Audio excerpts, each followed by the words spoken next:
সাংবাদিকরা তো সবসময় জাতির বিবেক। আপনারা যদি না দেখেন, আপনারা যদি সঠিকভাবে সমাজের এবং রাষ্ট্রের চিত্র তুলে না ধরেন, তাহলে আমরা সবসময় অন্ধকারে থেকে যাব। কিন্তু তাই বলে লিখতে পারেন বলেই আপনারা এমন ভাবে অন্তত লিখেন না যে যাতে অযথা একটা বিড়ম্বনার পরিস্থিতির মধ্যে পড়তে হয়। আপনাদের সহযোগিতা চাই। আগামী দিনে নতুন বাংলাদেশ বিনির্মাণে যেমন আমাদের নেতা তারেক রহমান মাগুরার বাইরে আমরা কেউ নাই। আমাদের সরকার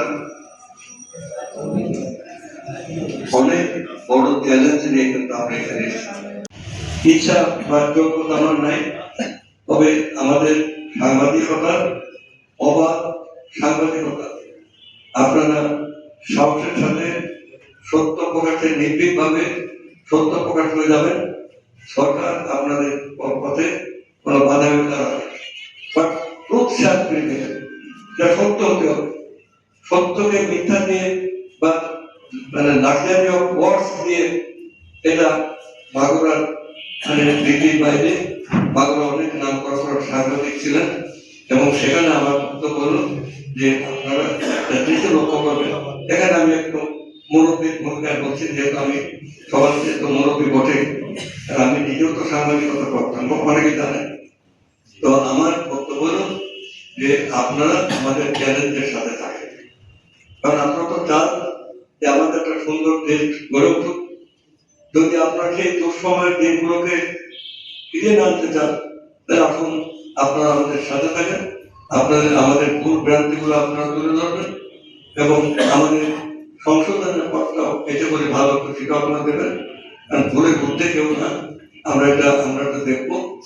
অকারণ কোন ইয়ে করে লাভ নেই, যে অকারণ একটা রোমান্টিসিটি এক ধরনের যে আমি দিয়ে দিলাম অফিসের সেটাই বুঝে, ডিপার্টমেন্টে বুঝে, এমপি সাহেবের করে দিলাম, মন্ত্রী সাহেব করে দিলাম, এটা বলতে পারবেন। কিন্তু কথা বলতে তাদের আপনার আমরা তো মাগুরারই সন্তান, পুনর্সংস্থান না করবেন।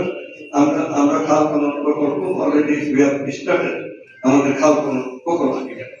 আমরা নদী খনন প্রকল্প আছে অলরেডি, 20,000 কিলোমিটার নদী খনন হবে। আমরা জলাধার তৈরি করবো বর্ষাকাল। আমরা কৃষকের জন্য কাজ করতে চাই, আমরা ভূমি সংস্কার আনতে চাই, কারণ দেশ হচ্ছে কৃষকের দেশ। আমরা কৃষকের জন্য, শ্রমিকের জন্য, কৃষকের একই সাথে সম্পর্কযুক্ত আমার কোমর, নাপিত, ধোপা, হাড়ি, মুটি, গম, মেথর, আমরা প্রত্যেক শ্রেণী পেশার গরিব মানুষের জন্য কাজ করতে চাই।